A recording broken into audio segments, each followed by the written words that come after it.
ഇതാണ് നമ്മുടെ white diamond. ഇപ്പോൾ മാർക്കറ്റിൽ നല്ല ട്രെൻഡിങ് ആയിരിക്കുന്ന ഒരു ഐറ്റം തന്നെയാണത്.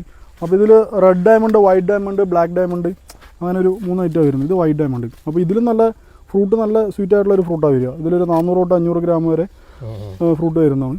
അപ്പോൾ ഇതിൻ്റെ പ്രത്യേകത എന്ന് പറഞ്ഞില്ല, ഇതിലും മറ്റേ സീഡ്ലെസ് പോലെ തന്നെയാണ്. മറ്റേ ഈ റെഡ് ഡയമണ്ടും ബ്ലാക്ക് ഡയമണ്ടൊക്കെ പോലെ തന്നെ സീഡ്ലെസ് പോലെ തന്നെയാണ്. നല്ലൊരു ടേസ്റ്റി ആയിട്ടുള്ള ഫ്രൂട്ടാണത്. അപ്പോൾ ഇതിൻ്റെ നല്ലൊരു സ്റ്റോക്ക്, നമ്മുടെ വൈറ്റ് സ്റ്റോക്ക് നമ്മുടെ അവൈലബിൾ ആണ്. സീഡ് വളരെ കുറവല്ലേ? അതെ, വളരെ കുറവാണ് ഇതിൻ്റെ സീഡ്, വളരെ മിക്കവാറും എല്ലാം പൂട്ട ചെടികളാണ് ഇവിടെ ഇരിക്കുന്നത് കേട്ടോ. അതെ, എല്ലാം നമ്മൾ ഇത് പാലക്കാട് മുതലമട എന്ന് പറയുന്ന സ്ഥലത്തുള്ള പ്ലാന്റ് എന്ന് പറയുന്ന നഴ്സറിയാണ്. ഇവർക്ക് മണ്ണത്തിലുണ്ട്, അവിടെ വന്നാൽ എടുക്കുക, അല്ലെങ്കിൽ ഇവിടെ വന്നു കഴിഞ്ഞാൽ നഴ്സറിക്കാർക്കൊക്കെ ഇഷ്ടംപോലെ ക്വാണ്ടിറ്റിയാണ്, ഒരു ബൾക്ക് ക്വാണ്ടിറ്റി ആണ് ഇവർ ഇത് ചെയ്തു വെച്ചേക്കുന്നത്. ഇത് നമുക്കൊരു 250 രൂപയ്ക്കൊക്കെ കൊടുക്കാൻ പറ്റുന്നതാണ് ഈ പ്ലാന്റ്. ഈ ഫ്രൂട്ടോടുള്ള പ്ലാന്റ് നമുക്കൊരു 250 രൂപയ്ക്ക് കൊടുക്കാൻ പറ്റുന്നതാണ്. എല്ലാത്തിലും ഫ്രൂട്ട് ഉള്ളത്, ഒരു 90% ഇതിൽ ഫ്രൂട്ട് ഉള്ളത്. അതായത് 3 ടൈപ്പ് ഉണ്ട് ഇവിടെ. ബ്ലാക്ക് ഡയമണ്ട് ഉണ്ട്, റെഡ് ഡയമണ്ട് ഉണ്ട്, വൈറ്റ് ഡയമണ്ട് ഉണ്ട്. അതിൽ ആ റെഡ് ഡയമണ്ടിന്റെ തന്നെ വൈറ്റ് ഡയമണ്ട് ആണ് ഇപ്പോൾ നമ്മൾ ഈ കാണുന്നത്. പിന്നെ ഹോൾസെയിൽ നഴ്സറിക്കാർക്ക് ഇതിന്റെ പ്രൈസ് കുറയുന്നതായിരിക്കും.